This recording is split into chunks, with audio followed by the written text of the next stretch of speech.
লেকচারে আমরা পড়ব ধারা কি। আমরা আগেই জেনে এসেছি অনুক্রম কি। যদি অনুক্রমের পদগুলোর মাঝে আমরা যোগ চিহ্ন দ্বারা সম্পর্ক স্থাপন করি তখনই তাকে আমরা বলি ধারা।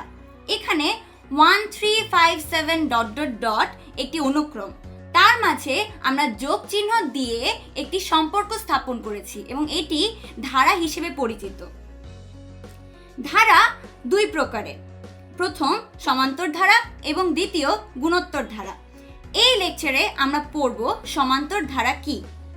আমরা যদি এখানে একটি ধারা দেখি 1 + 3 + 5 + 7 + 11, এখানে আমরা দেখব যে দ্বিতীয় পদ এবং প্রথম পদের মধ্যে পার্থক্য 3 - 1 = 2। তৃতীয় পদ এবং দ্বিতীয় পদের মধ্যে পার্থক্য 5 - 3 = 2।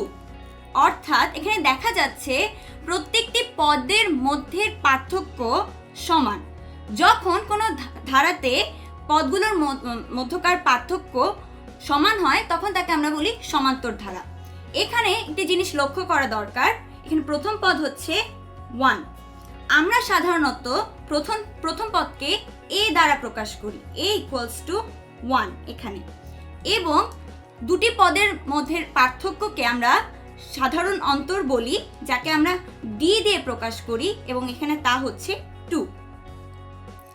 এখন সমান্তর ধারা দুই প্রকার, সসীম বা শান্ত ধারা এবং অসীম বা অনন্ত ধারা।